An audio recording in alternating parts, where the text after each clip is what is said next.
But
even if no one's on the call, that's how we start. It's gonna roll it.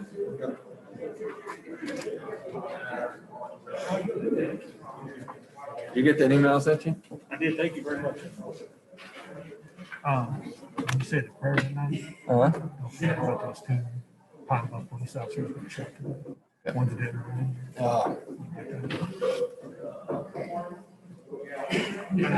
Okay, everything's live. Also, when you minimize things, I have the PowerPoint pulled up. So when you get to Mike's thing at the beginning, all you have to do is just do what Roger showed you. Okay.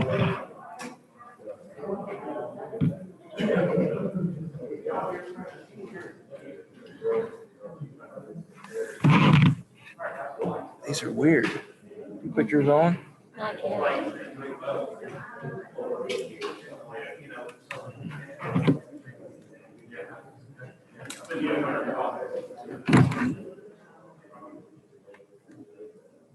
Don't have it.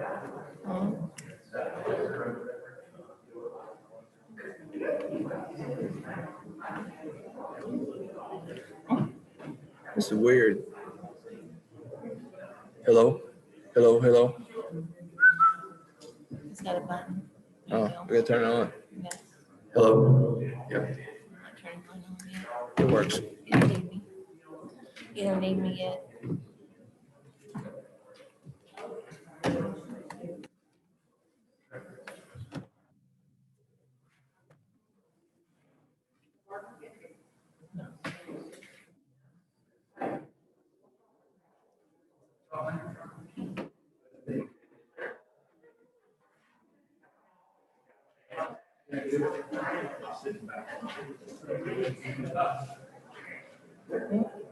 What time is it?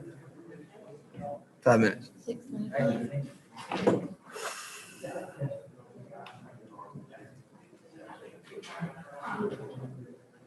I think everything's good. Just remind people about the microphone over here and wiping it off. Okay.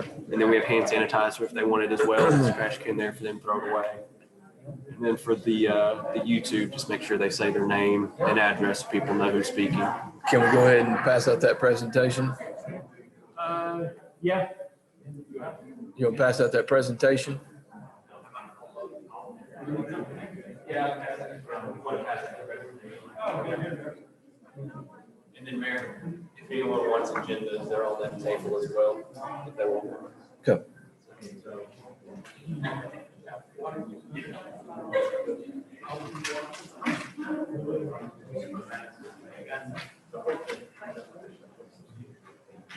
Okay, put that microphone on. Okay, you want to go? Okay. I mean, as long as you think that's the best way to do it. Yeah, yeah, yeah.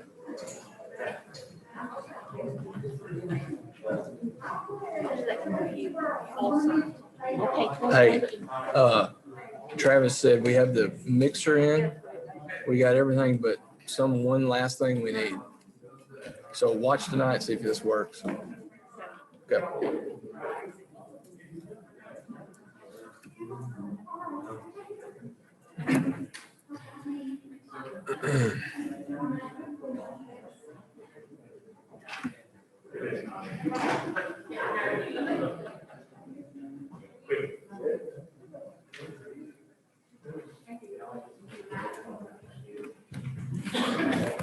me out on the budget amendment? Go for it. Okay, yeah. I say Cam. I've lost the track of words. You might need to add some. I'm a little, I'm never good at ever. Yeah, I'll do my best. well, it's pretty self-explanatory.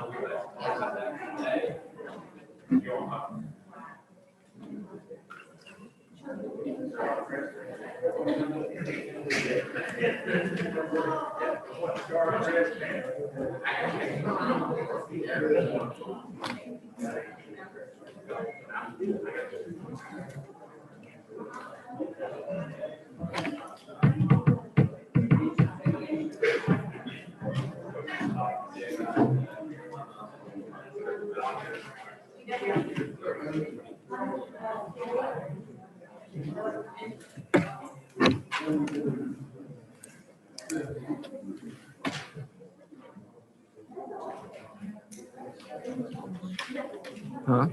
I'm gonna hold mine, I think. Okay.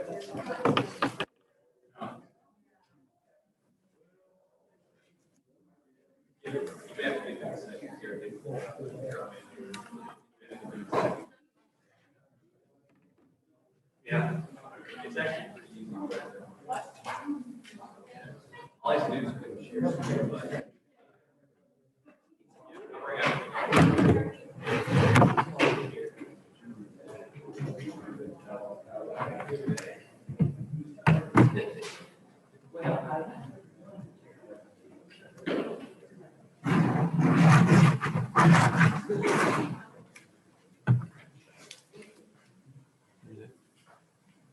Is what she just said. No, Yeah. boy, man.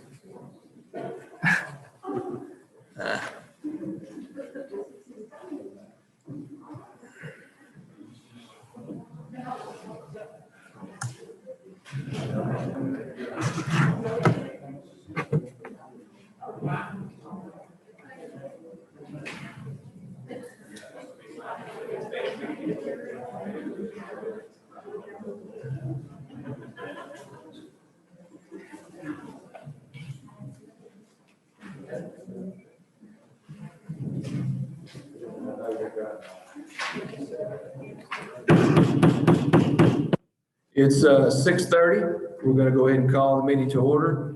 But before we start with the Municipal Services Committee with Chairman Ed Long, Ben Hooper, our city attorney, asked to share something with everyone.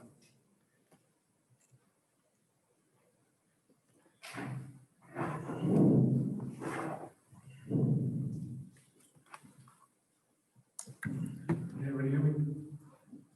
I got an email from Doug Warner about noon today, asking me to read a statement on his behalf tonight. I followed up with him by phone throughout the day, 3 times. Each time he asked me to read the statement in its entirety. So I'm about to read to you are the words of Doug Warner, exactly as they were given to me in their time. Over the past few weeks, many of you had heard through conversations, social media, phone calls, etc., things concerning my personal life. Things that occurred as far back as 30 years ago have been brought up and misrepresented to affect me in my campaign to be re-elected to Cabot City Council.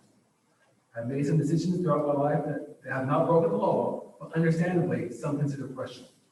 I will answer for them to Almighty God in my time. In any case, these are topics or issues that I believe are worthy of campaign conversation, yet they persist without concern or care for the adverse effects they have on others, many of whom do not even reside in Cabot. The campaign season story in Cabot should not be consumed by conversations about personal lives and matters. It should be about serious issues facing the future of our city, things like budgets, roads, and economic development, improving quality of life for our citizens. It should dominate the discussion if we are best to serve and further Cabot's future. However, this is not the case in many instances. Social media comments are marked by serious and some profoundly serious personal and professional problems for the people I love and care about. My family's been affected the most by this. It has caused pain and many other problems along with it. This should not occur, and I apologize publicly to each of you. Careers and futures other than mine have been adversely affected, some possibly beyond repair. Lives have been severely disrupted by emails, phone calls, text messages, many from bank accounts. Children have been brought into a discussion they know nothing about or have no interest in. This is unfortunate and very disappointing. Organization of which I'm a member of, or on which I have leadership and a board of director positions, have received emails and text messages, again from fake accounts, that cause me and organizations dire concern. These organizations rely on donations, and an obvious concern exists that these emails and social media remarks will hurt these organizations and people's willingness to contribute to what I believe are very worthy of much needed causes. Even remarks that question the integrity of my decision on this council have been brought into question, and those remarks do not go unnoticed outside the cabinet. When lives, careers, organizations are damaged for reasons, it comes time to evaluate the necessity of the campaign. I have enjoyed overwhelming support and have no doubt my bid for election will be successful. I sincerely appreciate all those who have supported me, stood by me, and encouraged me in this campaign and during my time on the city council. I, however, must consider the cost, not just to me, but to loved ones, organizations, and the people who have it as this campaign continues. I have no doubt that even with an election victory, these attacks will continue. People other than myself continue to be hurt. So, to protect those who have already been hurt, effective immediately, I resign my current seat on the city council and ending my campaign for re-election. I respectfully request that the emails, text, social media, and other such efforts that hurt and damage others cease, and that other people's privacy be respected. Thank you, Doug. When I last spoke with Doug at about 3 o'clock, he asked me to read what I just read and asked me to reemphasize afterwards that he's thinking primarily of his family and wishing to harm men further ill effects of what's going on. He wished me to tell you all that and to speak up. So, thank you. Those were all of Doug's words. You have a lot of discretion in what you do next. I might suggest, out of abundance of caution, the council wants to proceed, that a motion be made to accept his resignation, and that a vote be had on that, if that is how the council wishes to proceed. There's not a lot of law on that, but I believe that to be the safest action. Thank you, Ben. Do I hear any action? Mayor, I've got a question. Yes, sir. Ben, you are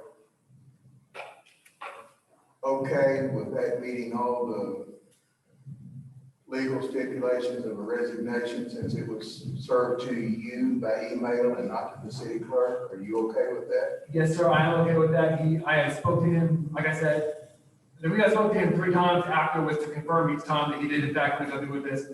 He mitigated it to me each time and asked me to deliver this message to you all, to the body, to the mayor, and the clerk being present here. So I am satisfied with the legal, I'm satisfied with one, that he continued to resign, and with the legal effect of his resignation. Okay, that was the only question I had on that.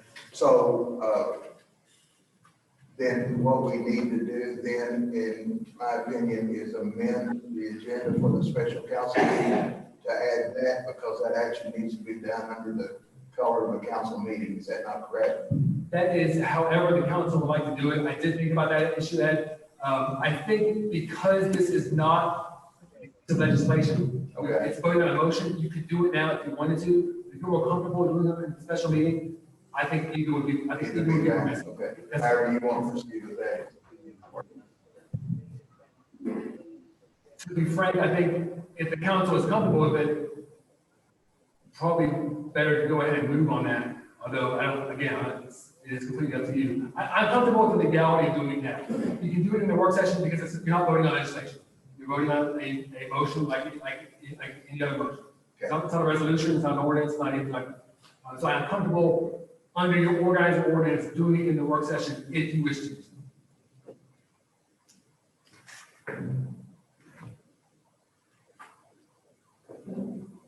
Then I make a motion that we accept his wishes and accept his resignation. I got a motion on the floor from Ed Long to accept Doug Warner's resignation. Do I have a second? Second. Got a second from Matt Weber. Any further discussion?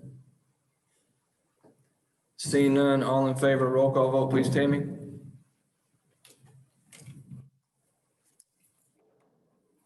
Hall, Yes.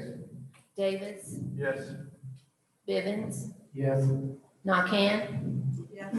Reed, Yes. Weber, Yes. Wayman. Yes. Passes. Next item, we're going to go into the Municipal Services Committee. Chairman Ed Long, first item is discussion of Human Animal Support Services Program. Ed? Thank you, Mayor. We have talked about this on and off in bits and pieces for about the last 6 months or so, whenever this really got cranked up. Whenever you and where is it? What's his name? Mike. Mike was notified that we had been in. Did he leave? I wouldn't mind, I wouldn't blame him if he did.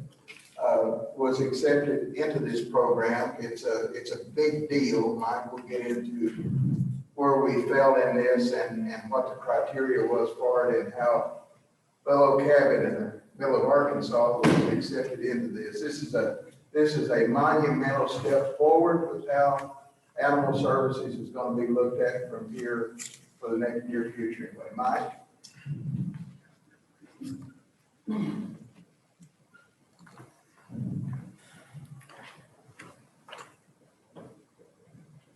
All right, Mike, I'll get your deal going here for you.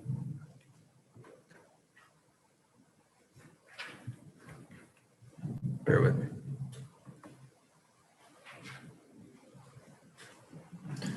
There you go, man.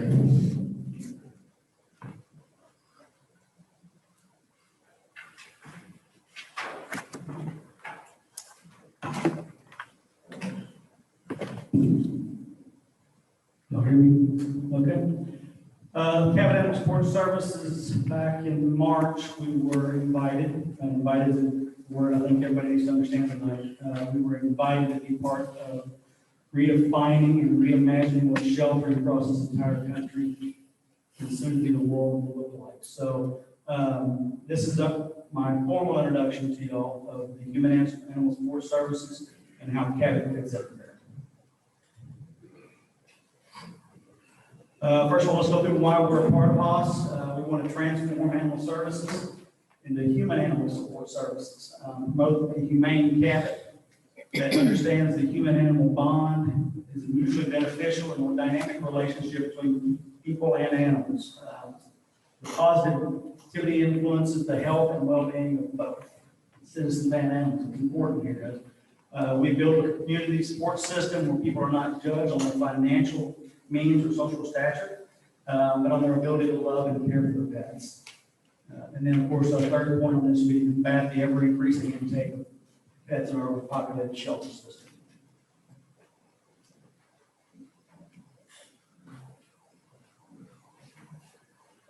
This is the mission of HOS itself. I'm going to skip the first one. That's for the pilot program, which we're in. We can go straight to the mission of the movement. It's a collaborative effort to build community-based animal services to better meet the needs of animals and people wherever they live. And this is how they're going to get there. They've invited 10 Tier 1 communities. Once again, there's that invited. We were the 7th city in the country to be asked to be part of this program. We didn't apply for it. We didn't promote ourselves in any way. I was contacted by phone and then followed up by email and asked if we wanted to be part of this movement because of what we've done here in Cabot, Arkansas. Since we've done 19, we have actually accepted 19 Tier 2 communities. Now, these communities are communities across the country that have, and Canada, by the way, across the country and Canada, that actually requested to be a part of it. And there were over 400 cities that requested to be a part of it after we started. And they've accepted 19 for the Tier 2. Currently, there's 520 people from 160 different organizations working on 36 different working groups to solve all of our industry problems. That's the support we have as a Tier 1 community. The Tier 2s, they don't get to talk to these folks. Once we build it, they'll implement what we put in place. So that's a lot of people, a lot of organizations across this entire country working for Cabot, Arkansas. Build programs while driving the movement. Do yourself rehoming, lost and found without using shelter kennels, keeping pets with families, protecting, providing medical and behavioral support. public safety reimagined. You can't do the shelter unless you look at the animal control side and the public safety as well. And then, of course, intake placement, simply meaning have a place for the animal when it comes to your shelter where we get immediately out. Can't really see this very well, but these are the symbols and cities of the 19 tier 1 shelters. As you see there's the second one up there, but a little easier to understand here if you look at the names of the organizations. And this next one slide is even a better representation. This is the population service area of all 19 cities and shelters that are up here. As you can see, these are 2018 estimates by the census. 26,573 is what our estimated population was in 2018. By comparison, the next closest in population to us is Oakland, California. 429,082. Let's put that a little different perspective for everybody here. If you put Austin, Ward, Cabot, Jacksonville, Sherwood, North Little Rock, Bryant, and Benton, we still don't hit 429,000. So that, and we were the 7th pick overall invited. A little more perspective on this. There are 3 places: Los Angeles, California, San Diego County, California, and 3 counties of Michigan that have more, they serve more population than the entire state of Arkansas. And this is who I sit with every week on a call to figure out what we're going to do. Just the 19 of us to fix this country. So this is big, guys. This is big for Cabot. There's up here the tier 2 pilot shelters there. This gives you an overall view of where all 38 of the pilot shelters are. Working groups, quick definition, working group is a group of experts working together for a specific goal. The working group obligations, objectives, create materials and policies and procedures to be used to implement HOS in any shelter across this country. Who's in the working groups? You got the American Pets Alive team members, and National Animal Service leaders, National Animal Welfare organizations, local community stakeholders, experts in human support services, and other relevant.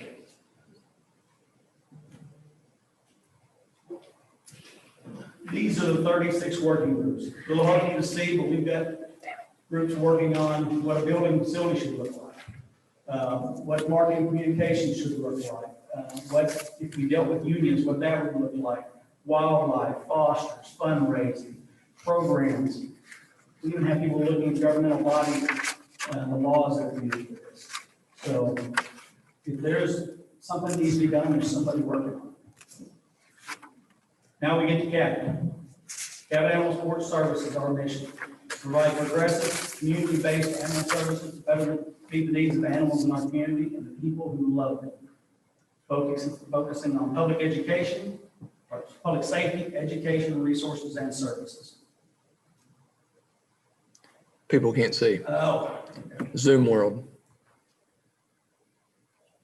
Cabot Animal Support Services, old versus new. If you're in my field, you've heard, we know, but wait and prepare. So let me tell you a little bit about a little story of what happens here in Cabot, Arkansas, and basically most municipal shelters across the country. Animal control officer picks up an animal, realizes that dog was got loose out of the fence. A loose ticket. Anybody heard of loose tickets? There's a lot of them out there in Cabot, Arkansas, and all across this country. The animal service officer issues a warning citation. We don't want to have to go to court, we issue them a warning. Well, they can't afford to fix a ticket or replace a ticket. So what happens the next time he gets out, we issue them a citation. So they get this citation. Citations are roughly $175 after court cost for a dog running a large. If they couldn't afford to fix the ticket, and now we've stuck them with a $175 bill they can't afford to pay. So then they get behind in the court system. And as the court system to keep getting behind after so many days of being late and so many warnings, they're given a warrant for their arrest. with that warrant for failure to pay. With that warrant, you've also got loss of driver's license. So it's $125 to get your driver's license reinstated after the judge releases you to do so. Plus all the fees associated with the county court for not paying. So now we have somebody who couldn't pay $5 or $10 to fix their ticket, couldn't pay their fine. We've still got their animal at the shelter because they couldn't afford to come get the animal out. And after 5 days, it's roughly $160 there. So by the time this is all over with, they're pushing $500, $750, no license, worn out for their arrest. Are we really benefiting that person? I don't think so. So what if, instead of all of that, for a simple $5 from a donation account, we have a team go out and replace that ticket? It probably would have solved everything. So, anyway, we just push this person who's already out on the blood further and further down. And some of them, fortune tells you, some of them never die. So, anyway. Oh, I'm sorry, can you hear me? All right. People. So our old system, our concern was life saving, and we did that very well, 99.4% last year. Amazing. Our programs, very limited programs, they were revolved around and through the animal shelter, stressing the shelter and personnel beyond normal design limitations. Employees focused on taking in animals, answering questions, providing animal care and adoptions. Officers focused on shelter operations, public education, public and animal welfare, and ordinance enforcement. The new animal support service system, our concern expands beyond life saving to overall community health and welfare, including pets and their family. All programs revolve now around the animal support services hub, with the shelter now being just one tool out of dozens utilized to provide a better life for our community and the pets they love. We empower the community to help themselves and others.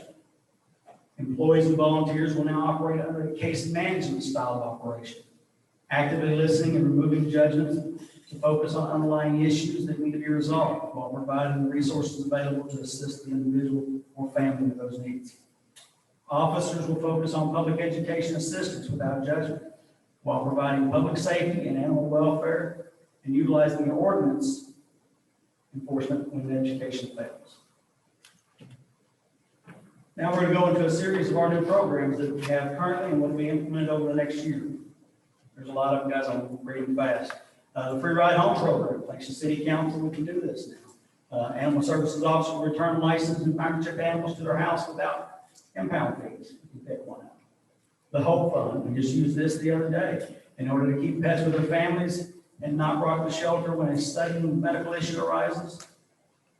We'll assist with a voucher program, and so they can at least take the animal to a vet and have them seen by a veterinarian. That gives them options. A lot of people only surrender us thinking the worst, when $20 worth of medication would have taken care of what ailed them vet. But they never had the money to go to a vet. So our Paws on the Ground program, it's a new case management style of operation. This is our street team of volunteers. They're out in the community providing many of the services we offer directly to the doorstep of the public. We're not going to make them come to us anymore. We don't have to. We'll go to them while listening to what's truly needed. Then they'll bring that information back into the attention of our team members, and we can directly help. And if we can't help, we should be able to provide them with a list of organizations who can help them. Fences for FIDO. We talked a little about that. When noticed by an animal control officer that an animal escaped through a slightly damaged fence, then minor fence repairs may be provided to keep pets secure and public safe. The first 48, we've been using this, COVID has put us in this one, and this has been amazing help for us. Data shows that most animals that are picked up within 1/4 mile of their house. And then people drive them all the way over to the animal shelter. And are returned at a higher rate if they're not taken to the shelter. So we're empowering citizens to hold on to found pets in the city for the first 48 hours, while actively searching for their human family. And then we will provide donated food and supplies for those 48 hours of video.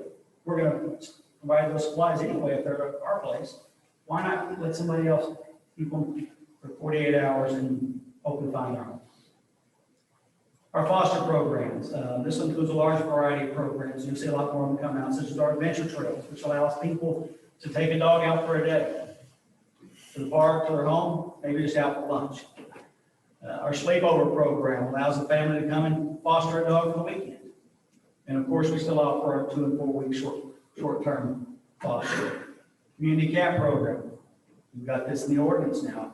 We find that many outdoor cats are actually taking care of about 3 to 10 houses in the city.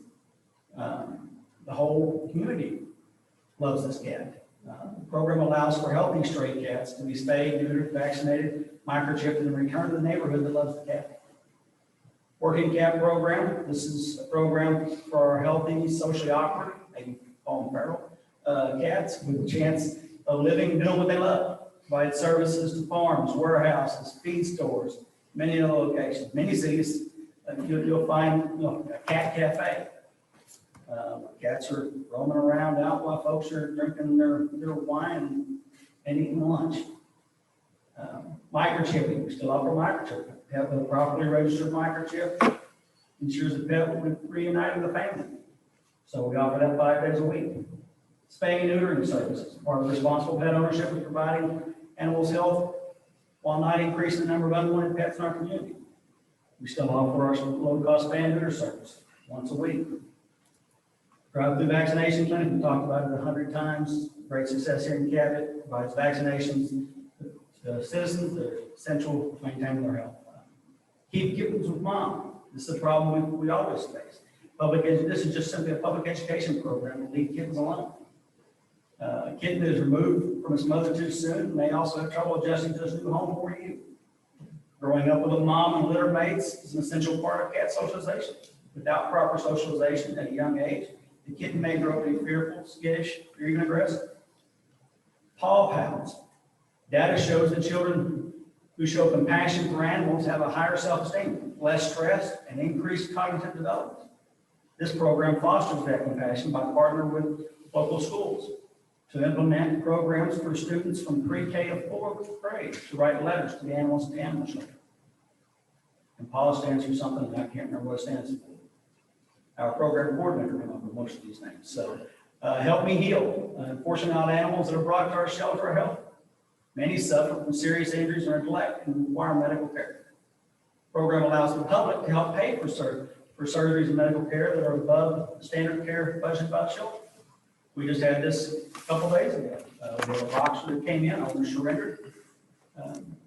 Back leg's been dragging for 7 years. Within 15 minutes of us putting out a plea to the public, $700 were raised for the surgery and aftercare costs. That's big. People want to help. Let's give them a way to help. And by the way, that boxer will go to our Facebook page. The boxer's up and happy and running.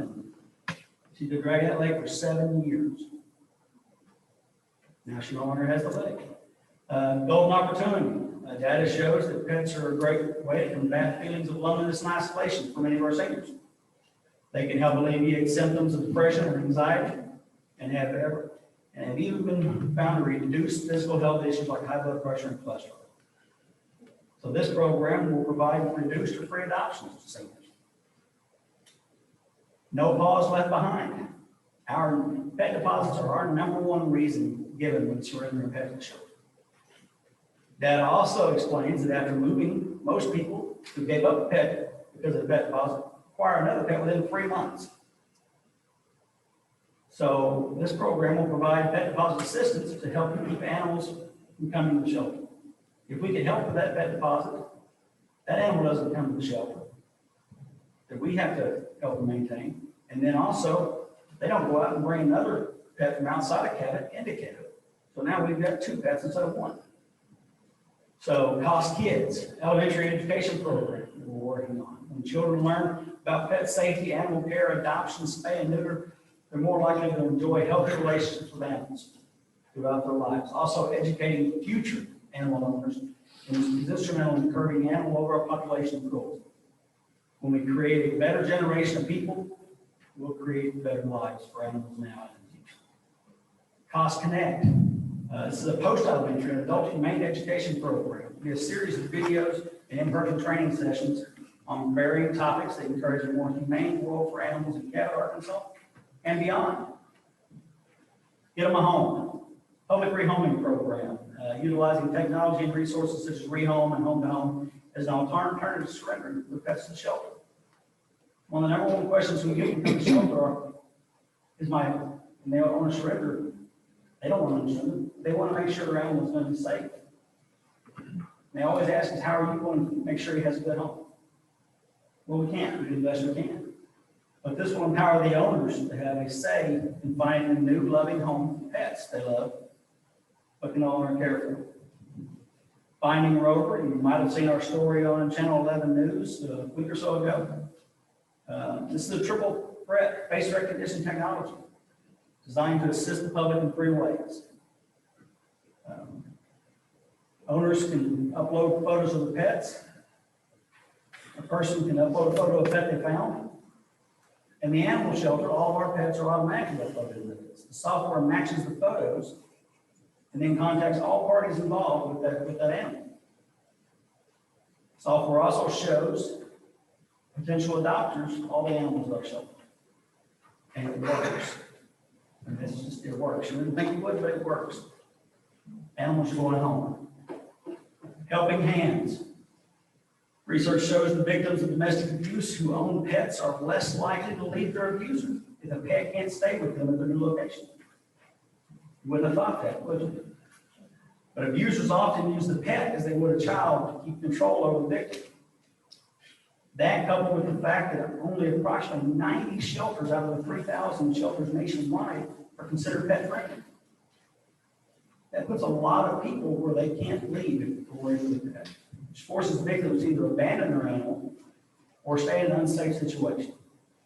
The program will provide reporter/fostering support to care for the pet, allowing the victims to focus on their physical and emotional recovery of themselves and the children. Pay it forward. We saw this at the vaccination clinic, where in our new Pay It Forward society, this program will allow community to remain anonymous while paying for the spay or neuter of the next person who signs up for a dog or cat at the shelter. 16 in a row out of our shotgun. One person paid it forward. 15 other vehicles paid for people behind them. It's a society of rednecks. Rescue riders. Many animals who are not adopted due to overabundance of dogs and cats in the South find themselves hoping for an out-of-state animal rescue in the northern U.S., where adoptable animals are in short supply. This program assists with volunteer drivers and funding to transport those animals to the location. Dogs eat, cats die. We've all seen both. This is our food pantry. Community food pantry provides dog and cat food to assist those who might otherwise have to give up their pets due to food insecurities. Food insecurities is big. It's not just for children and families, but their pets as well. And most of your food pantries are for human food only. Now, we have partnered with most of the pantries here in Cabot, and every Monday we deliver dog and cat food to them from our donated stock so that they can deliver it out to the community when the community needs it. Now let's look at the impact that we have nationally. Okay, I'm a member of the Leadership Alliance, which is 9 industry focused on animal welfare and concerns across the U.S. Another invitation because of what we're doing here in Cabot, Arkansas. Of course, I'm the director of a Haas Tier 1 shelter, where 19 executive directors of municipal shelters and we're invited to change animal services in America. And I said the world. And that's because Australia has contacted us and they would like to. Not a place in Australia, Australia. Whole different country down there. The government runs all shelters. So when we finish what we do, they want to take it, implement it there for the entire country. This is the reach we're having. Member of a Haas Field Service and Public Safety Work Group. Member of the Wildlife Work Group. 2 of my staff are also members of 4 work groups. So we're there. Keep going. Because of what we did here, I was asked to be a presenter at the American Pets Alive National Conference this year. Well, one of my duties, I sat on a panel of 5 animal welfare leaders answering questions to over 700 attendees. I taught 2 classes when they bring it in. That's a truly needs shelter and ACO's gone wild handling feral and fractious wildlife. Wasn't anything I would seek, but this is a direct reflection of Cabot, Arkansas, and what we're doing. In the state, I'm president of the Animal Control Association, so I speak to most mayors and city councilmen, definitely at every municipal league conference we have. And we help them. By state statute, we're required to train and certify all animal control officers in the state. There's a state statute for that. So we also, like I said, we assist officers, local government officials, and sometimes prosecutors in understanding animal law. Animal law is not something that most prosecutors deal with on an everyday basis, most lawyers. So we help with that. I was just asked by the state veterinarian to be on the Arkansas One Health team. Recognizes the human bond, including mental health via the human-animal bond phenomenon. Animal health, ecosystems, and I can't say that big word, but they're all linked. And Arkansas One Health wants to bring it all together. Once again, because of what we're doing here, we have representation everywhere. Locally, y'all know what I do. All of the dues assigned, that's what I do, right there. Let me tell you about the new CBS documentary series coming out on October 29th, That Animal Rescue Show. Cabot will be streamed worldwide with this, folks, worldwide. I was in Austin, Texas for class, and I was contacted by the producer of CBS, one of the CBS shows. And they asked me to come in for an interview. I assumed it'd be a typical television, 3 to 5 minutes. Hour and 15 minutes I sat in that chair being interviewed. Since that date, they have asked for videos and pictures, and all of our employees have sent out their pictures, and we're going to be on this show. And this is what I received from the CBS producer last week. The show is being released October 29th, so all 10 episodes were released on ABC or CBS All Access at once. It'll be a binge working. The official trailer was released last week. We wish we could have celebrated it together, but alas, we have to do it virtually. You and the Cabot Animal Shelter definitely made the cut. You might want to grab some Kleenex. Thanks for the time and willingness to share your stories. Mike, you and Cabot are a real inspiration. That's producer CBS. That's one of their producers. So we have the trailer here. I don't know if the mayor can get that to play. Go ahead. I don't have it. Would you need to play that? All right, hang on. I think so, right here. Go ahead.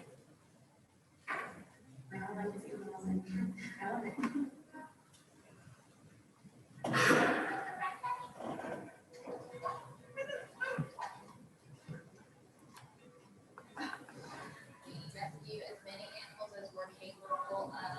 We only bring in the ones that everyone considers broken. Basically, it's just a family. What's so amazing about monsters is that it's a playful, life-saving job. Moose had a personality and very good chewing before my death. Oh, that's so cool.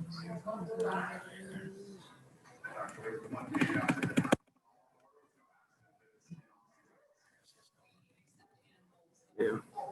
Whether to fur to scales. We're always surprised. I got a best friend off,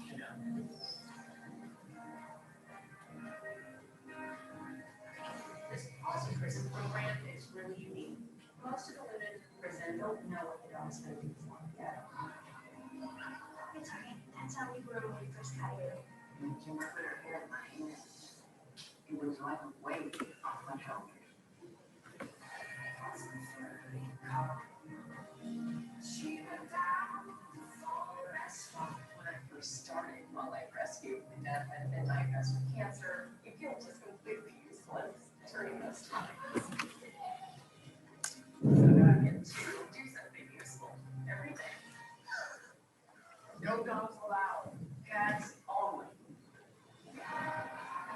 mortality that this has saved their life.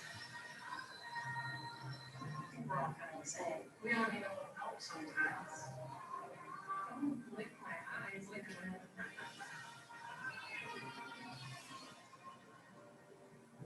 I think about these animals will get talking without ever speaking a word I understand. And I go, I'm still trying to figure it out.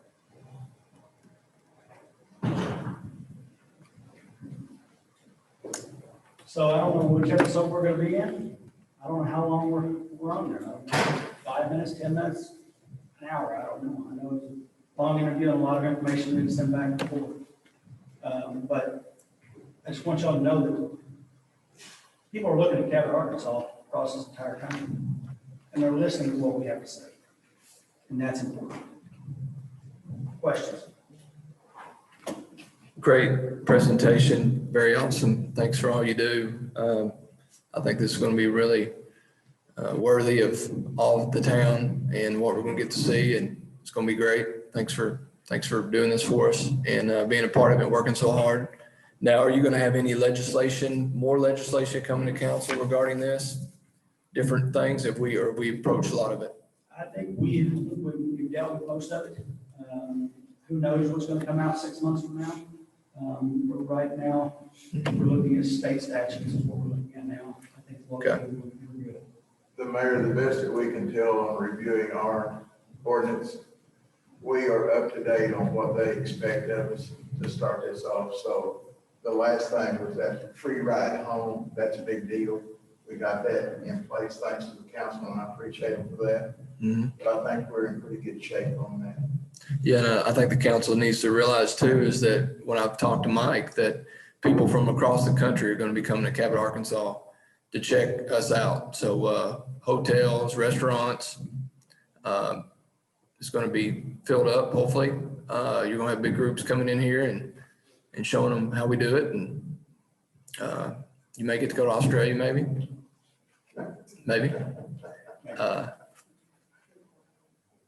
But it's a big stuff. I did download that Finding Fido on mine, and 2 days, it took me 2 days to get to Boston to set for their mug shot, so I got it done. Anybody got any questions for Mike, the audience, or anybody? Thank you. Yeah, thank you, Mike. Thank you. Appreciate all you do, once again. Mayor? Yes. I have a mic, so I'll talk loud. Kessie Taylor said, so happy to have such passionate people taking on us to the next level. And Becky Williams and Mike and Animal Services are an incredible asset. Thank you. And then someone asked if we could put a link to that video on here. And I told them it's embedded in the presentation, that tomorrow we'll put it out on y'all's page or our page or both. So that's on you. I got something for that. Anyone in the audience have any questions?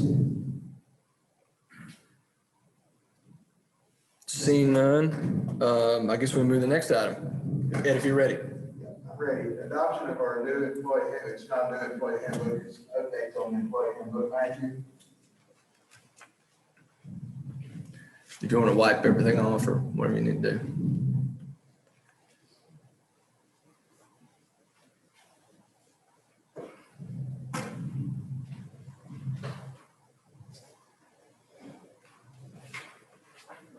There we go. There we go. Yes, what we have is an update of the employee handbook. We typically do that every 2 to 3 years. This is actually the 4th revision we've done since I've been here. The first one was kind of an overhaul, and since then, every 2 to 3 years, we're just kind of updating it, fine tuning it. Laws, regulations change, and also it gives us a chance to kind of tailor it towards us. Pretty standard handbook, nothing too crazy in there. I sent the city council the track changes version. As you can see, a lot of the wording currently in the past has come from the Arkansas Municipal League. And because of the employees and department heads we have here, We were actually to make this an interactive process instead of me just locking myself in a room and telling people what we're going to do. We actually sent something to the employees, asking them, are there rules, things you'd like to see changed? Same thing with supervisors. Have you seen anything that's caused you some issues or some confusion? And then once we got that, I summarized it, sent it to the department heads. And through each section I got done, I sent to the department heads and got their feedback, and you got the finished product you have in front of you today. So if anyone has any questions, I'd be happy to answer them. I forgot my slideshow at the house, so all I have is just me today. So. Anybody got any questions for Matthew? Ben, you're okay with everything? Yes, sir, I reviewed it, Matthew and I spoke extensively about it, and yes, Yeah, been working on, did you say 7 months? You tell everybody 7 months we've been working on this? 7 months? Yes, we were hoping to do it about mid-March, but something happened about mid-March. We've been dealing with it since, but we went ahead and got this finished.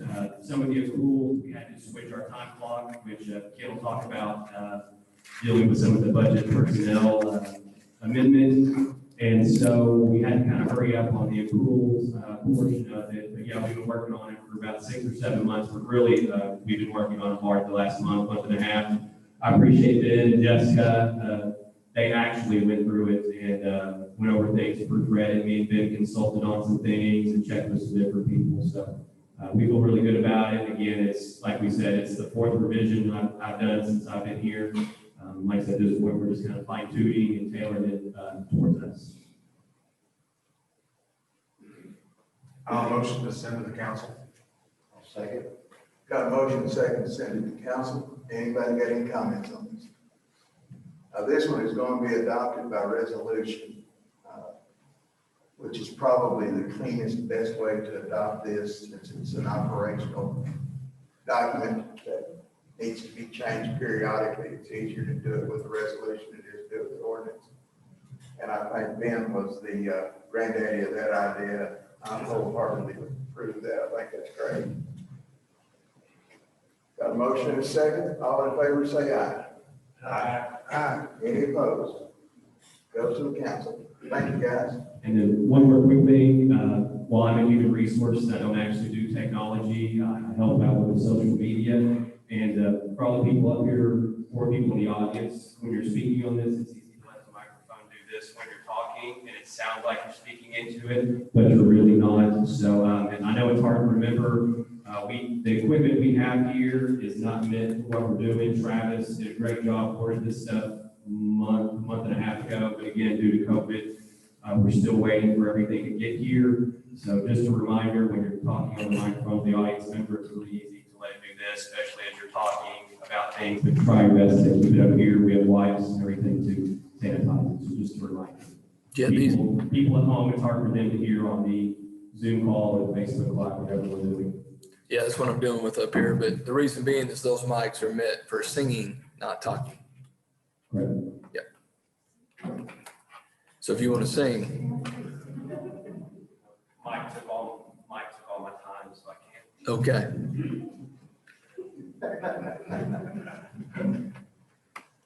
All right, the next thing that we've got on my agenda is annexation of Lakewood subdivision phase 2. Laura? Sorry, can I miss you?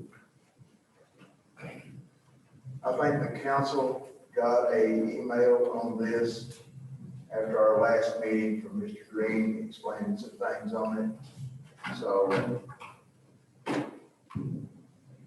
Yes, this is another phase of Lakewood subdivision. It did go before the planning commission last month, the final plat for this portion of it. However, it was tabled due to some issues that are still being worked out. They have still not been worked out, but that has nothing to do with the annexation process of this. So this is just another addition to Lakewood subdivision. I believe it is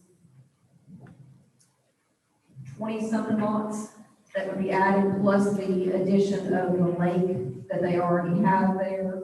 So they have already taken this to the county. So they are in a good position for us to accept this. Y'all, All right, in Mr. Green's email that he sent out, he indicated that it was still laying on Judge Irwin's desk. Has that been taken care of? correct, it is. Okay, good. And so it's clear to us, and that is a developer annexation. Correct. Okay. Anybody got any questions on it? So the FEMA issues are not anything we need to discuss at this time? Just when they come in? Yeah, that will be done on plat. That'll be taken care of. They're ready to sell. Yeah, as they develop on plat. There are gonna be some issues out there, but it doesn't have anything to do with us bringing it in. It won't affect flood insurance. It won't affect anything as I understand it. Anybody else got any questions? All right, we're ready to roll with that one, then I need a motion. Motion and send to council. Got a motion, send it to council? Second. We got a second from James, all in favor? Any opposed? Laura, it's yours. Thank you. You're welcome. Next item is authorization of Roanoke County Housing Authority to operate within the city limits of Cabot, Arkansas. Mr. Ben Hooper Esquire. And just to let everybody know, David Gates, the head of the organization, is here as well. In case we have further questions, he's right here in the audience. This one is a very straightforward administrative change. Mr. Gates of the Roanoke County Housing Authority approached us.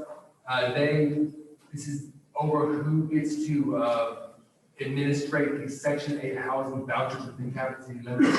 As you may be aware, Section 8 housing vouchers are a federal program for basically low-cost housing to people who need it in Cabot.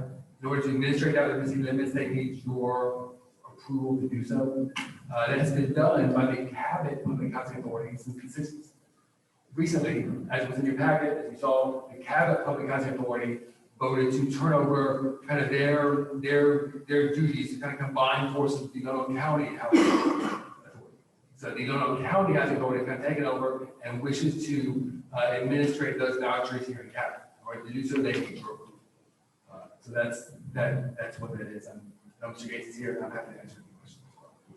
Now, this is by agreement with both boards, is that correct? Both boards have had action and have agreed to this and are asking us to ratify it, so to speak. Yes, sir, that is right. Anybody else got any questions for Ben? This is just a housekeeping deal between two other governmental agencies that unfortunately put us in the middle of it to have to do things to. Never did quite understand how that was done. We have always had the, I'm not going to say burden, but the responsibility of appointing the board members, yet they are an autonomous. So this is just another one of those autonomous deals that we've got to deal with. Anybody got any questions on it? If not, I'll take a motion. I'll make a motion. Second. Got a motion, second, to send it to the council. All in favor? Any opposed? Hey, Ed, before we go to your next item, if there is one, if you have anything to add, does David need to be here for the vote? No, I don't think it's going to be a problem. Ben, he's Okay. good. I don't see any issue. If he wants to come, he's more than welcome. Oh, yeah, you can come, but But as far as the mechanics of this thing, I don't think so. This is just one of those check the boxes is all that it is. But you're more than welcome. Thank you for being here tonight, Mr. Gates.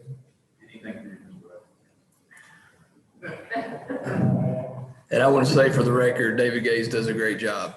Thanks for all you do. You're always there to help me and help citizens that come to City Hall that need help. And you're there for us, and we appreciate it. Thank you. Anybody got any comments, questions, or concerns on anything that we discussed tonight?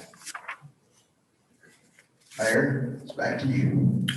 Okay, any municipal services community input that you'd like to address the council with? Anyone? Seeing none, we'll move to Budget and Personnel Committee. First time's 2020 budget amendment. I've spoken with Matt Weber about this. We discussed it. Basically, we do line by line item adjustments. And basically the first item with payroll, what's happening is every 11 years, somehow the weeks with payroll falls to 27 pay periods every 2 weeks versus 26. So we either have to pay 27 payrolls in 2020 or 2021. The reason we want 2020 is several reasons, because if we don't pay in 2020, we'll be paying the employees late, and we've never paid the employees late. Number two, we're switching time solutions, which Matthew mentioned earlier, and it gives us 2 weeks. If we pay on the 31st, it gives us 2 weeks to get ready for the new system. So basically, all that being said, we put that adjustment for the amendment should be 269,125 for the general fund and 29,721 for the street fund. Do you want to ask questions on this, or do you want me to do all three at one time? Why don't you go ahead and do all three of them? Okay. Next item is capital expenditures for the city. As you know, we bid out the roofing in August of 2019. We had architecture do up all the stuff. We bid it out, and the council approved the financing, but we never put it in the 2020 budget. We thought the roof work would be done in 2019. It didn't get done due to rain or other issues. The notice to proceed did not go out until February. The work was completed in 2020, so we're asking for a budget amendment to recognize that. And of course, we already have the funds that paid for it. Last item is regarding the police department. What happened is we ordered 3 Ford Explorers in 2019, which was in the budget, and they were not delivered until 2020. As you know, citizens out in the audience, we don't record the expense until we actually pay it out. So we're having to pay out those 3, and we also have others that we've ordered in 2020. The budget adjustment for this would be $102,000 to $119,000. So for everything, the general fund budget amendment would be for $580,244, and the street fund budget amendment would be $29,721. This is just basically our mid-year correction. Yes. Every year, we'll do another one shortly after the first of the year. Generally have 2 of these minor corrections a year instead of having one big one that we have to deal with. Somewhere along the way, we've got to make those corrections, right, Tammy? That's correct, sir. And this has been the preference of the city clerk to do it this way for some time now. Any questions on it? Any questions from the audience on it? You got the folks right down here that can answer. If not, then let's send it to the council. I need a motion. To send the council. Second. Got a motion, second, send it to council. All in favor? Any opposed? All right. I don't have anything else for budget. Do you have anything, Matthew? Okay. Next item, Damon, Police and Fire Committee. I talked with all of them, I haven't seen anything on the list. Okay. Okay. Next item, Community Development Committee, Kevin Davis. Yes, we do have a third quarter report here coming up, and Amy, you come up, she's the only thing on the agenda for this evening as far as economic development. So she will make her presentation, and then if my committee, David and Norma, if you have questions, you can ask first. Then they'll be open to the rest of the council to ask questions as well. Then we'll take public questions for Amy. And then we'll have community input following after that. All right, Amy. Thank you, Kevin. I want to apologize to all of you for not being here 2 weeks ago. I was at Leadership Arkansas, but I understand after watching the video, there were several questions. I have gotten with the people that had the questions. Me and Mr. Weber had a great conversation yesterday by email, and I just wanted to run through those for you guys to know kind of our responses. The first question, and I'll try to be as brief as I can. First question was regarding audit versus comprehensive on item number 13 on the contract. Last year, we went through a full remake, I guess, of the contract. Got it sent to municipal league. Ben Hooper was very valuable in that, and then Gordon Wilbur, an independent private attorney, gave us insight as well. We got it perfected and approved in February of this year for 2020. And at that time, we talked about the audit versus comprehensive financial statement, and I think we all agree that an audit is very expensive. The chamber is audited every year as well as the city, and if it's, for some reason you guys wanted an audit, then we would definitely see that that's done. So we just basically changed that wording from audit to comprehensive to kind of make it flow. We do supply ledger every quarter, and at year end, the funds that are given to the chamber for economic development. Next, Michael Jones did have a request pertaining to the waiving of the second and third reading. And I tried to meet with him September 23rd. I didn't hear back. Hopefully we can meet soon. But asked, what is the city getting for this economic development services agreement? I provide quarterly reports to you guys every quarter and ask for questions, and you guys know that my office is open as well to the public to come in and ask questions from time to time, and I think we've been doing that. As far as transparency, we try to be as transparent as we can. Definitely always can do better, and your comments can help us do better and suggestions, and that's what we strive to do. The bidding process, I wrote down this with Sarah Wells. Sarah and I did meet on Wednesday morning, September 23rd, following the city council meeting. We had a 2.5-hour meeting. I feel like it went well. Sarah Brown, our chairman, was with us, and it went well. Went through her questions, got them answered, and I was hoping that she'd be here this evening. But Sarah did have a question about the bidding process.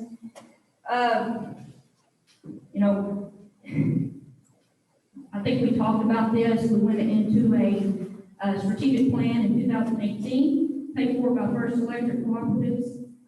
They wanted us to have a good, solid plan, and this was a recommendation that came out of that plan for us to pull economic development services out of the chamber or into the chamber, and that's how we got to where we are today. I know there were some calls to ask you guys to table it, and I appreciate you for letting that go through the first reading. I appreciate you guys that reached out to me and gave me a heads up on that. Website. Sarah and I mentioned her background is in the website. She's knowledgeable in that. We talked about that, but I will let you know that we are going through a website overhaul. So that'll be rolling out pretty soon. We're trying to get that done. Asked about measuring, how do we measure our success? I think our quarterly reports kind of show success. It's not perfected yet, for sure, but we are still growing.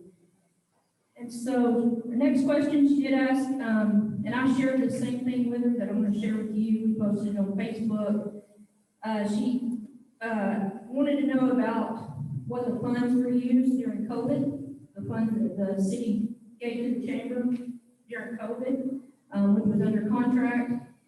And just a few stats that we came up with probably in June, I believe, is when we put this out.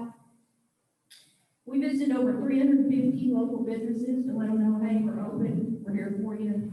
We're going to try to get you connected to resources and keep you open, and we'll do whatever we can to keep you up. We made over 400 calls to our members, and actually other members, or other businesses that are not members of the chamber, just saying, hey, we'll help you. And in that, we've had about 25 new members to the chamber since March. I think that says a lot. Across the state, I've done a lot of chamber colleagues, economic development colleagues, and a lot of them were working from home. We were on Zoom calls, and we were working from our office. We didn't close our doors one day. We felt like that our business was to take care of our businesses. I'll move on with that because there's a lot of stuff in that one. We do have that. Speaking of the Hoya plan, we're about 60% completed with short and intermediate goals, and we're only 2 years in. So we've got that checklist. We got some heavy items that are coming down, but we're trying to work on that.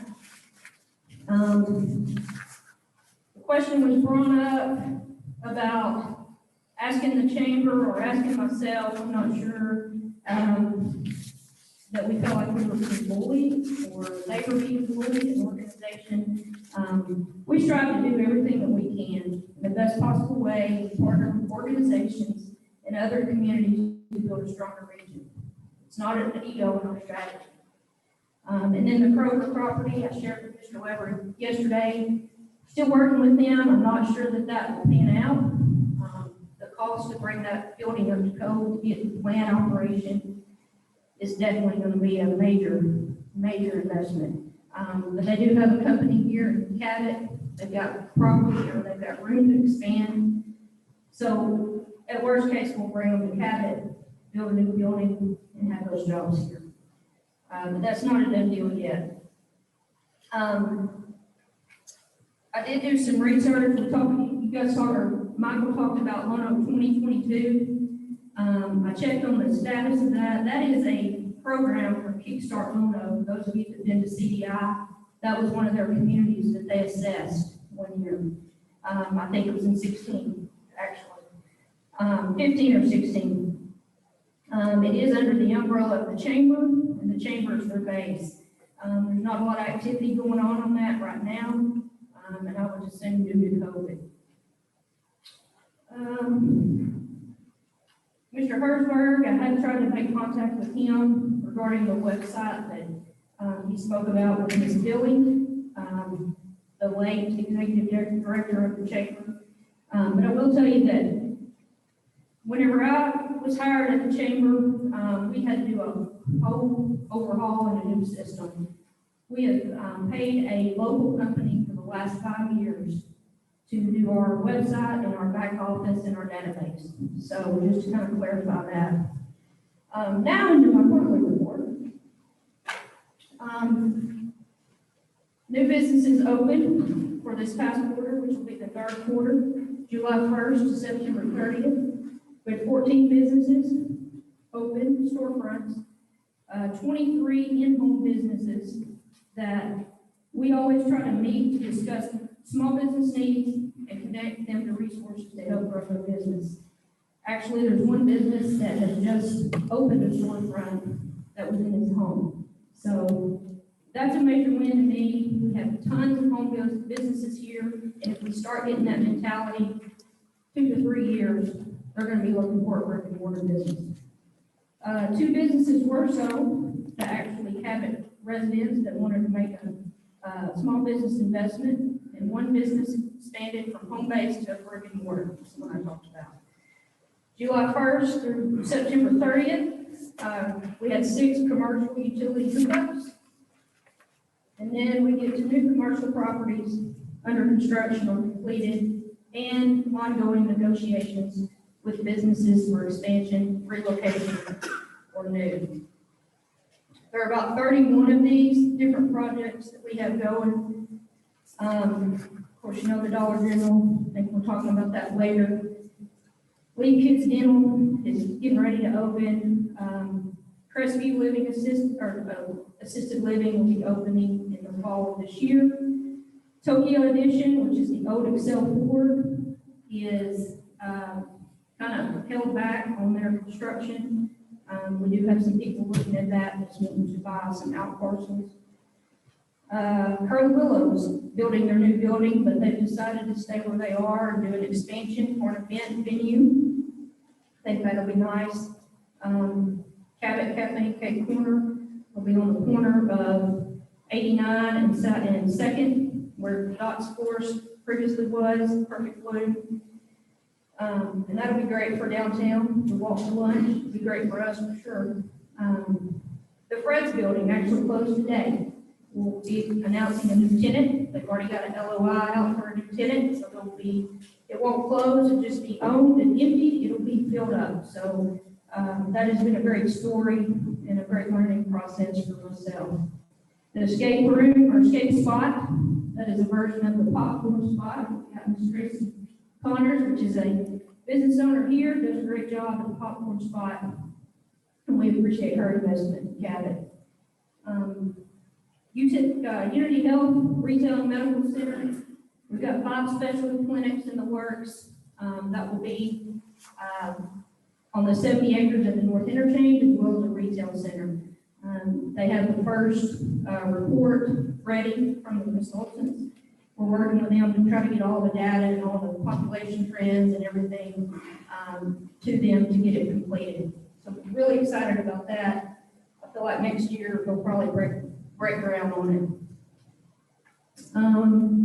Great American Wings, as you know, Uncle Dean moved out. Great American Wings moved right in. That was a cold call that I called Mr. Rodney Cummings on the Sunday. We spoke on Monday and he rented it on Friday.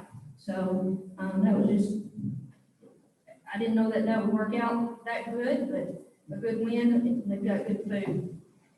Cabot Public Schools is, if it's approved, they'll be purchasing the building on South Pine, where Dollar General, Wagner Construction used to be.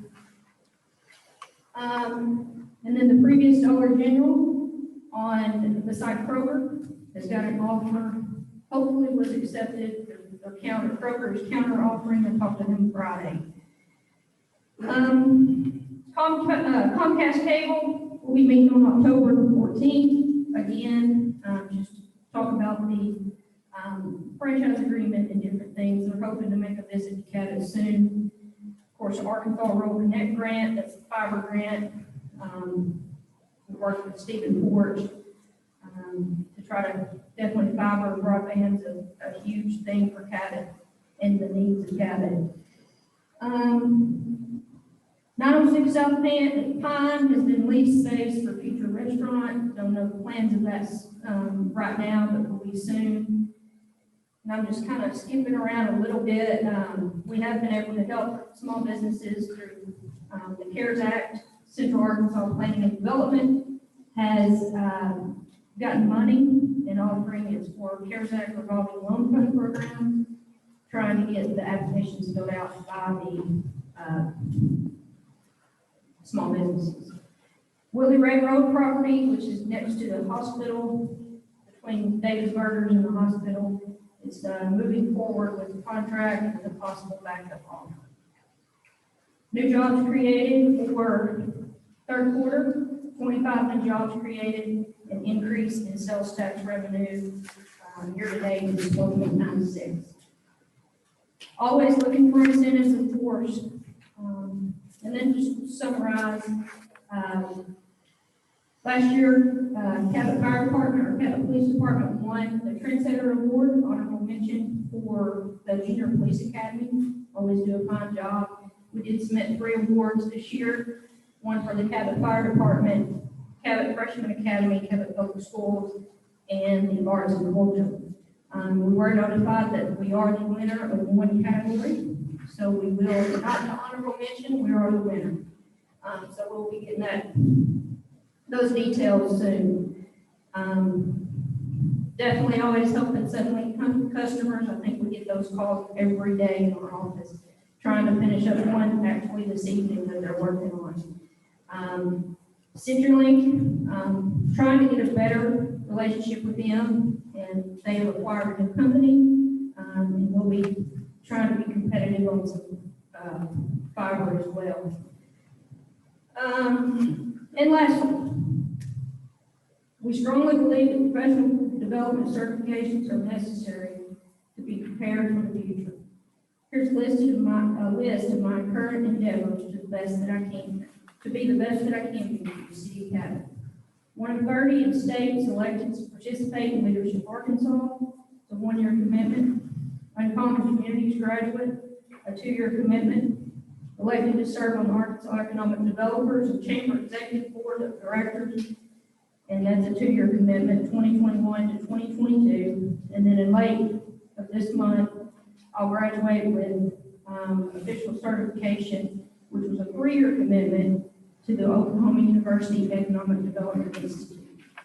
And last, I'll say, at Leadership Arkansas, Randy Zook, which is the president of Arkansas State Chamber. I didn't know it was coming, but we were in discussion one day, and he made mention to the whole class that I was one of the strongest leaders, and we had one of the strongest chambers in Arkansas. I thought that was great. That's what we do every day, and Cabot's a great place to be. Thank you, Amy. Norman, Dan, do you have any questions for Amy? Good. Okay, council, you got the floor. And Mayor too. Mayor and council, go ahead. I just wanted to say thank you to Amy. I had a few questions on the report, and beyond business hours, she replied back in some emails. And I just appreciate you open and candid with me, and I think this was a great report, but I did notice that you jumped over that Chick-fil-A. You jumped over that Chick-fil-A line. We're still working on Anybody else from council? Amy, I would like to say that there were some questions in that last meeting. I think you addressed them all, and although Sarah Wells is not here tonight, she did email me or message me right after she left your office. And she said, I met with Amy and Sarah, and I feel like we're headed in a good direction. I agree, and now she understands it. So thanks for taking the time to meet with the citizens and talk to them about where they go. I think our staff can attest, and I can attest to them. We'll meet with anybody anytime. And I think Matt can tell you, weekends, whatever, we're committed. I wish Sarah was here tonight, so we could get the discussion further, but I know she has a family, and I know she has kids. Anybody else from the council? Okay, anyone from the public, if you have a question for Amy, come to the mic. State your name and address and ask your question, please. Anybody, just come.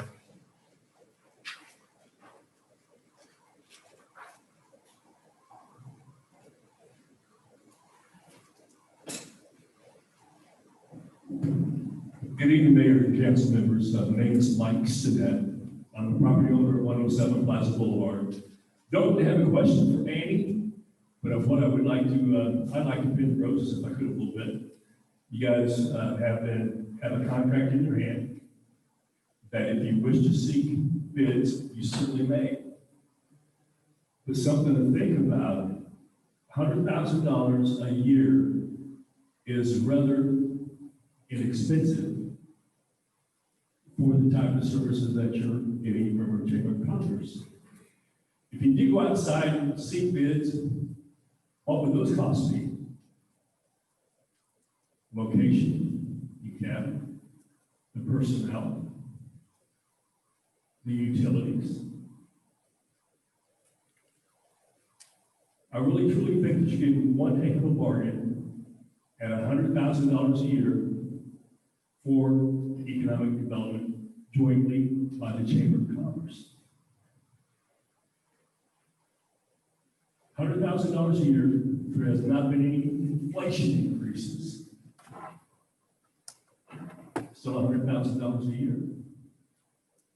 So I just wish that the council, I understand you have a meeting next week, we'll go to the third reading of the ordinance, if you wish, and go ahead and sign the contract for economic development with the Chamber of Commerce.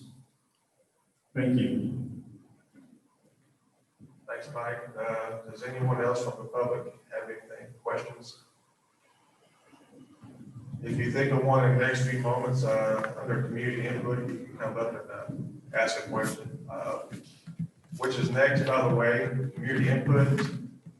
I have one. Do we have a report from the library? Okay.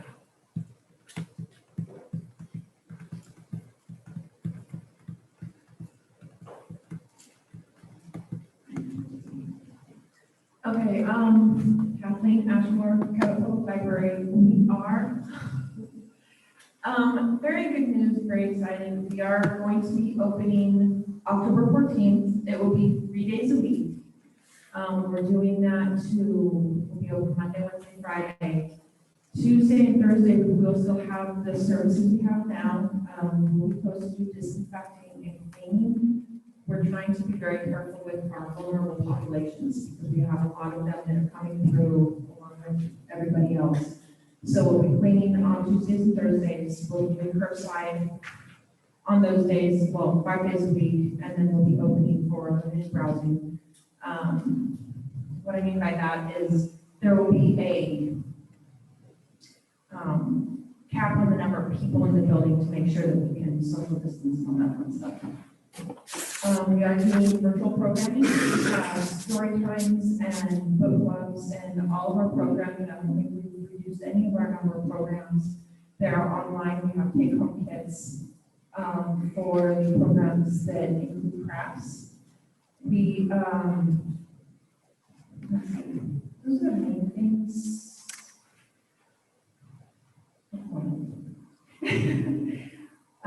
Does anybody have any questions for me with any of that? Thank you. All right, Matthew, do we have any questions online? I keep forgetting to ask that. Okay, Mayor. Thank you, Kevin. Any other questions or community input? Just to make sure. I know this is where we like to hear from everybody. Just want to make sure we give everybody a shot. Plus we'll have it here at the end. So if you think of something, we're going to be back to you here in a minute. Military Affairs Committee, Chairman Ron Waymack. I have nothing this time. Okay, thank you, Ron. Okay, next item is our general community input. Before we turn it over to general community, we'd like to recognize Tamara Gundell Hargrove, and she's going to give us a report on the Blue Star Mothers of Lonoke County.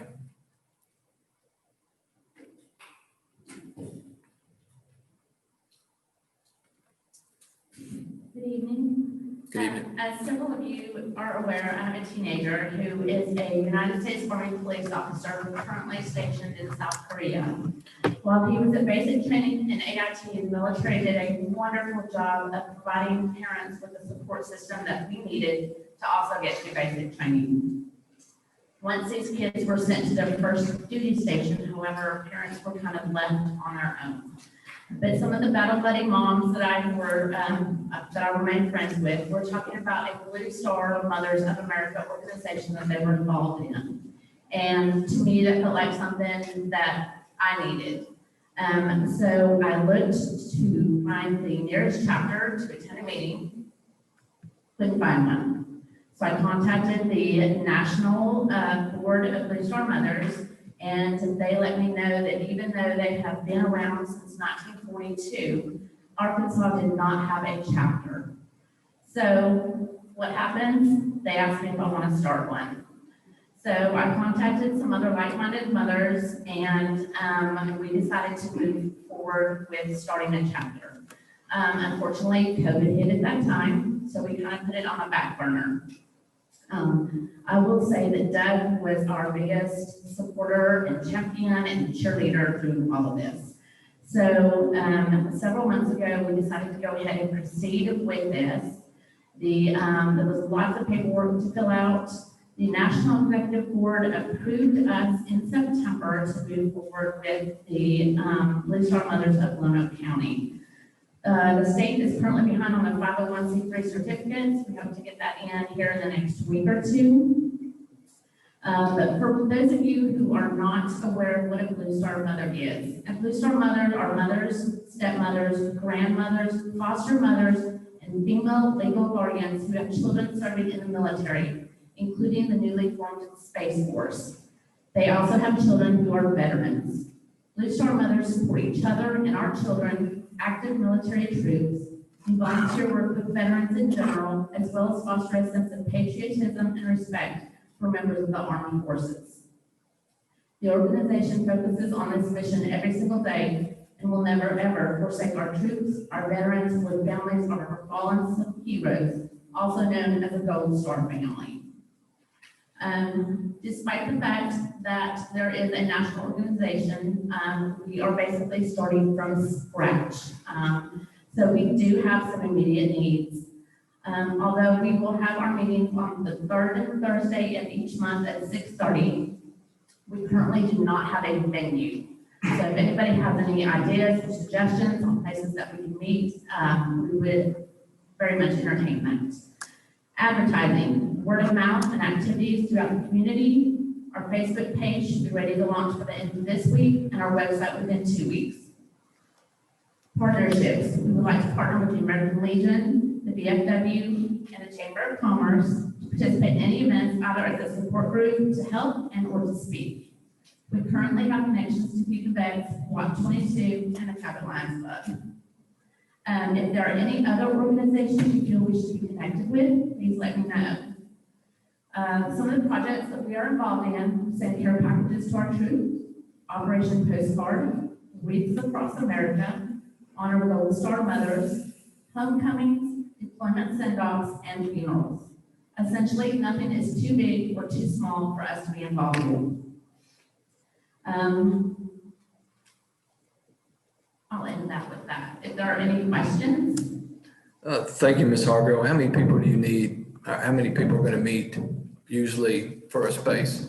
So right now, we have our officers, which are 5. We have to have a minimum of 5 to start a chapter. And here, as soon as we get our 501c3 certificate in a week or 2, we will do an aggressive membership campaign.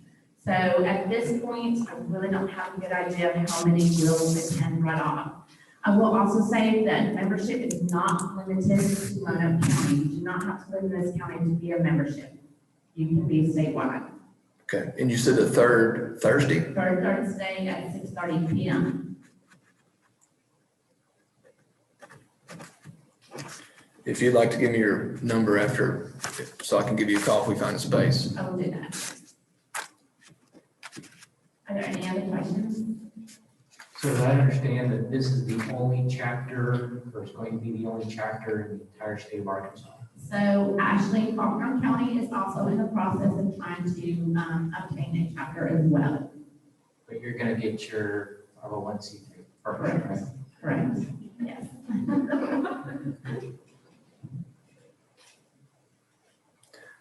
Does anyone have any other questions for Ms. Hargrove? Anyone from the audience?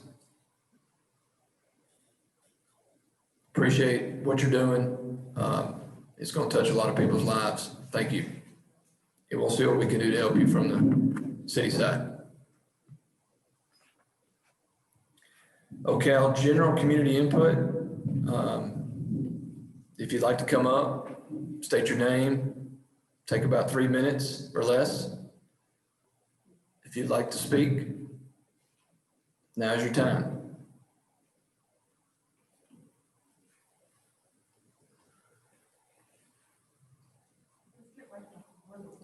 It did.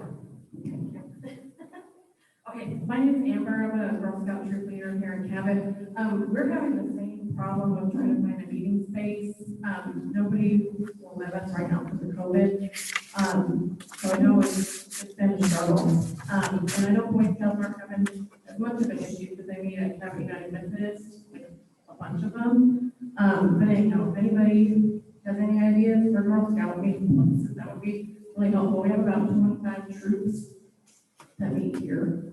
I did have a question, if you could give us an update on the forum next Monday, as a reminder to everybody. Okay, before you go, how many people's in your group and what day do you meet on?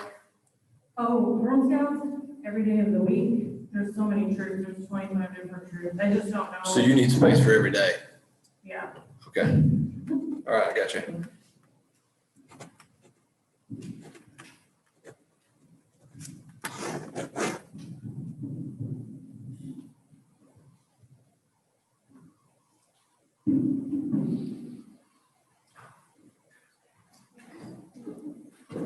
So we are having a candidate forum next Monday night at 5:30. We'll start with meet and greets of each candidate. At 6 o'clock, we will start a forum. It will be a series of 3 questions, I believe. 1 minute to introduce each candidate, 2 minutes to answer each question, 3 questions, and then a couple minutes to round out and have a closing statement. So we don't have a moderator yet. Hopefully, a lot of people are busy doing other candidate forums. It's just a busy time for people. So hopefully we'll have a moderator tomorrow, confirmed, as well as questions. And then we'll go home. So we'll be right here at the event center for a cocktail. Okay, thanks, Amy. Anyone else? Seeing none, can I motion to, yes? Go ahead.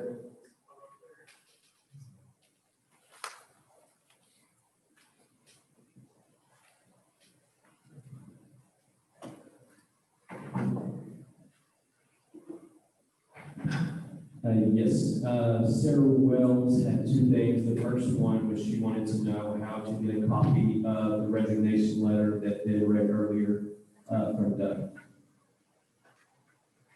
It is a public record at this point. Anybody can ask for a copy, but all I have to give them. So can I just get your email, your email? Okay. And then the reason I brought the laptop, she said a couple of things, and then I'll sit down. She wanted to say thank you to Amy for meeting with her. It was a great meeting, and she appreciated the time to answer the questions. She said she would like the council to consider that this contract come up for bid next year, and that the contract be a 5-year commitment, where a 5-year plan is part of the contract, since the city can choose to cancel the contract, a more long-term contract makes more sense. This is typical for contracts of this nature in state government. State government requires contracts to be reviewed every 7 years.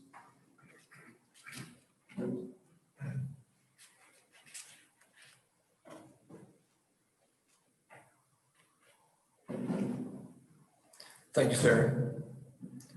Amy? Yes, thanks, Sarah.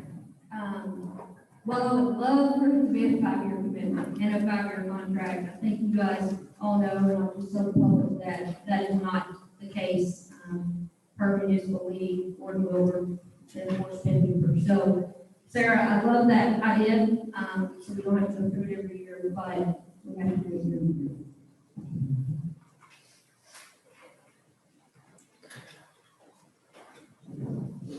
Anyone else? Thank you, Amy. Anyone else? Go on, Kevin. No, I was going to motion to adjourn. Oh, I'm sorry. You got this Kevin and this Kevin. Yeah, my name is Kevin Tippett. I live here in Cabot, on the board with the Chamber of Commerce. Mr. Weber, my question would be to you or Mary, anybody would like to jump in, but what would be a foreseeable measure of performance with the economic development, with the economic development, for there to be a purpose for the public to see what they do, how they perform, how they excel, so that there's a clear expectation for the public to see how it can be a success. I know that's a broad question, but if there's any form of feedback that you guys might be able to measure on your end, or how the public can see how they can gauge how economic development is progressing with the city or with the chamber and for what Amy does, is there anything you guys can do to input on how y'all gauge that level of success? The current contract does have measurables in there. And I don't know what they are off the top of my head. It's like, commercial utility hook. Do you have it with you? Yeah, she mentioned that's the measurables of what we put in the contract that she did go over. I just can't remember all of them off the top of my head. And I feel that she touched on it, but I just want to see if you guys feel clear that those expectations and those performances are being made to the things that you guys are asking, so that the public feels that those expectations are being met. So that not be part of my question is, do you feel like those expectations are being met?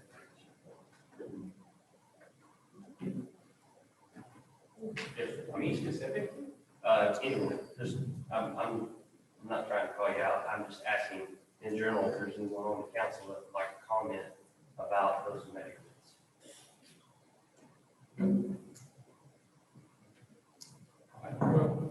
Yeah, I think they've been met from the ground up since we started this program. Went through the BOED study and was laid out the game plan by the economic development team of the municipal league, as well as the BOED study. We followed verbatim exactly the economic development, what to do in our circumstance started up. So I think we followed it and exceeded, my personal opinion. Thank you. Thank you, Kevin.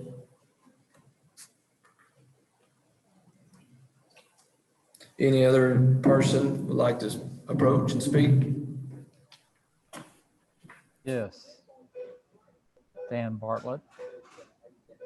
Hey, Dan, we're gonna do yours next. We're about to go into the special meeting. Okay, I'm sorry. I just thought I might have missed it. No, I thought God was coming. Oh, my. I'll motion to adjourn. Second. We got a motion from Kevin, a second from Damon. All in favor, say aye. Aye. All right, adjourned at 8:03. We're now gonna go into our special meeting at 8:03. We're gonna go ahead and call the meeting to order. If y'all would stand with me for an opening prayer.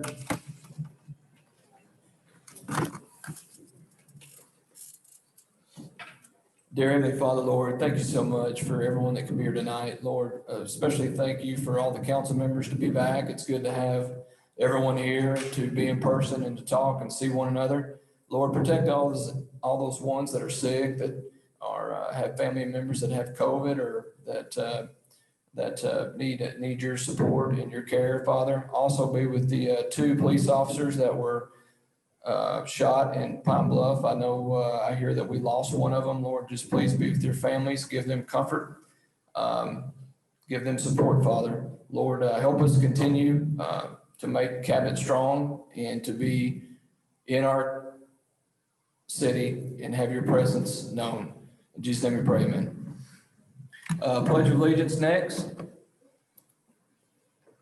I pledge allegiance to the flag of the United States of America, and to the republic for which it stands, one nation, under God, indivisible, with liberty and justice for all.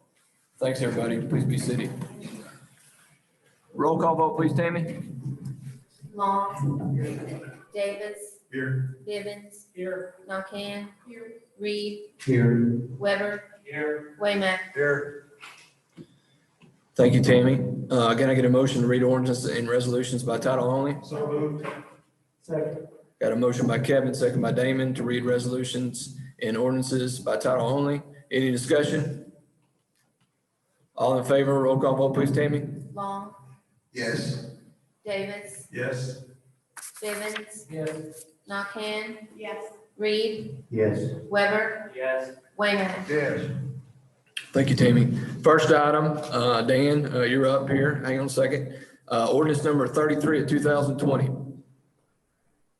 Ordinance number 33 of 2020, an ordinance approving a waiver for sidewalks for the proposed Dollar General property located at Highway 5 and for other purposes, second reading. Make a motion to suspend third reading. Second. I got a motion from Ed, a second from Kevin to suspend the third reading. Any discussion? Seeing none, all in favor of suspending the third reading? Roll call vote, please, Tammy. Long. Yes. Davis. Yes. Bivens. Yes. Nakhan. Yes. Reed. Yes. Weber. Yes. Wayman. Yes. Passes. Next item would be adoption of the ordinance. Any action? Mayor, so we'll have a clear record on this. I'm going to make a motion that we adopt ordinance number 33 of 2020. And I'll second that. I got a motion from Ed, a second from James Reed to adopt ordinance number 33 of 2020. Now we're going to go move in discussion. Mr. Bartlett? Dan, are you there? I'm here. Okay, go ahead and state your reason why you waiver to the council, please. We have the property at, of course, everybody probably knows Highway 5 and Spring Valley Road. We're redoing the sidewalk to the north. The sidewalk to the east, we're asking if we can waive that one. It's kind of a sidewalk going to nowhere. The adjacent properties are new. And there may not be any more side improvements to that property for 20 or 30 years, plus or minus, whatever. By then, our sidewalk would probably be dilapidated and need replaced anyway. Other than that, we're asking not to have to construct the sidewalk along Highway 5. Okay, so it's the sidewalk that's parallel to Highway 5, correct? Yes, sir. Okay. Any questions by council to Mr. Bartlett? Okay. Can that, Mr. Bartley, can that sidewalk be moved into the interior part of your property? As versus, I mean, not right on the highway, but further away to connect, so that the next adjacent property that develops from Spring Valley on over Cumberland Drive could do the same and connect, therefore connecting the two streets. Laura, is it already designed that way? Is it designed that way, Lauren? I didn't understand. That the sidewalks, It is on the interior. This is not the one they requested a waiver for, actually. This is the one they requested a waiver for, right? Yes. Right. the one parallel to Highway 5. Right. Could we, Okay. could it be moved, and I'm not sure, because I don't have the design, but could it be moved further interior, further down here, inside, where it's not as dangerous for people to walk? You see what I'm talking about, Laura?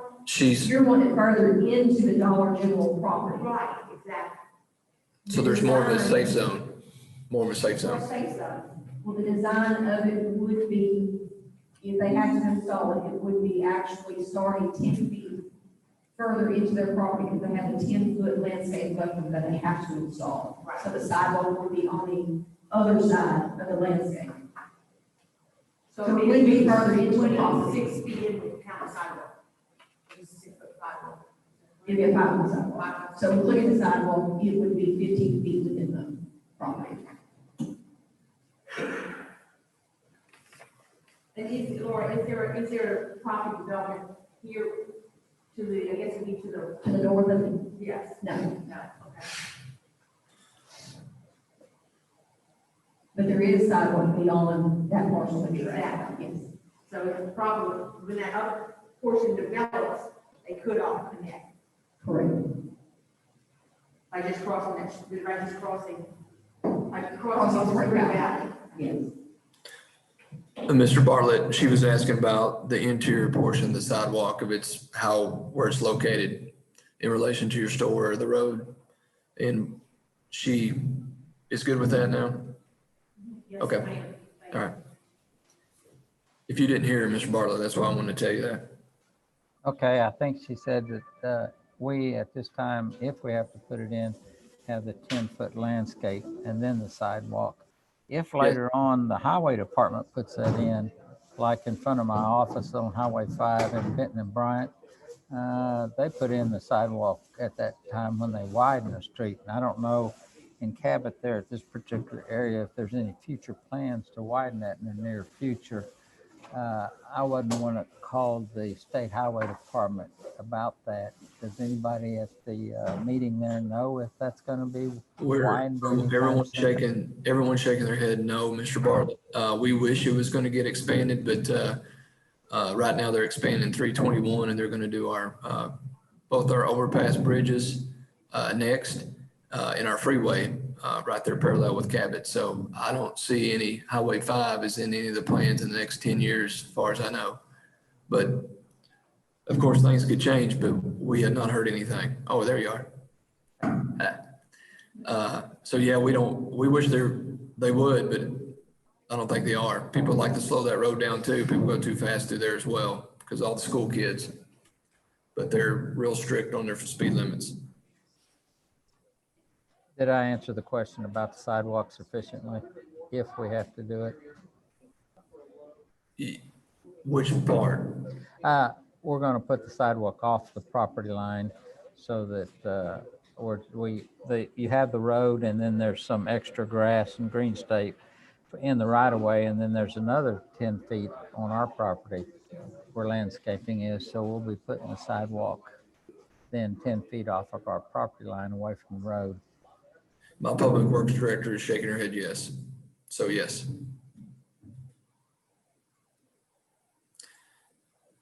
Any other questions for Mr. Bartlett?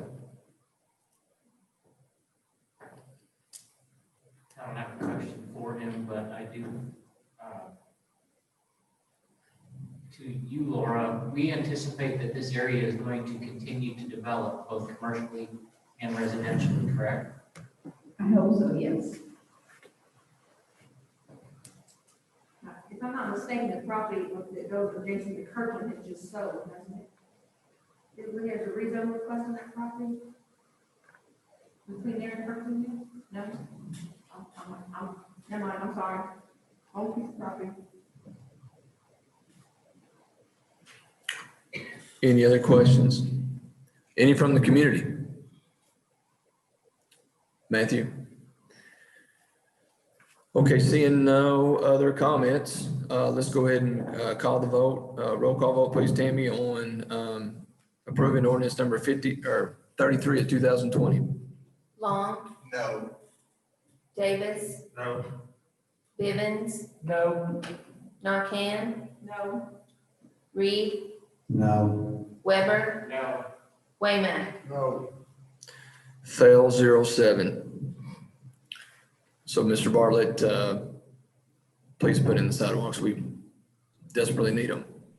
And for, do we revise our plans? I would assume, resubmit to the city. Yes, and we'll expedite those as quickly as possible, I promise.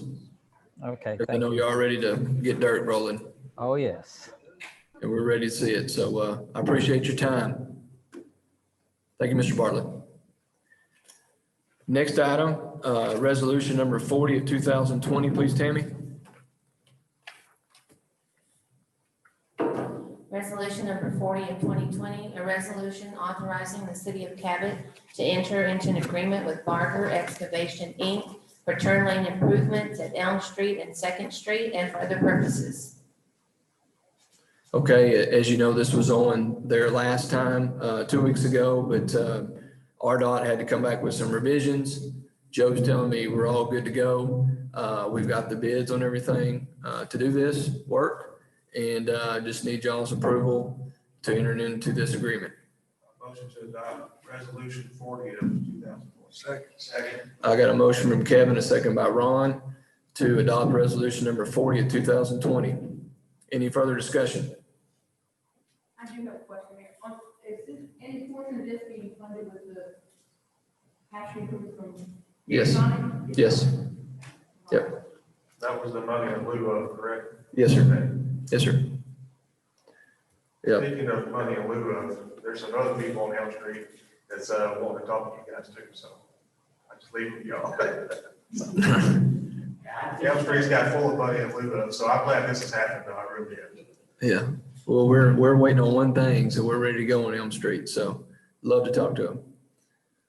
Any other questions? Any comments from the public? Seeing none, all in favor of adopting resolution number 40 of 2020, signify by saying yes. Roll call vote, please, Tammy. Long, Yes. Davis, Yes. Bivens, Yes. Narcan, Yes. Reed, Yes. Weber, Yes. Wayman. Yes. Thank you. Passes 7-0. Now we're going to move into community input again. Anyone that maybe forgot to say something or would like to speak, now's your time. Anyone from? No one. Anyone from council?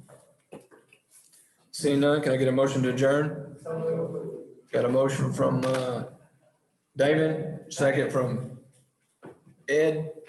All in favor, say aye. Aye. Adjourned at 8:16.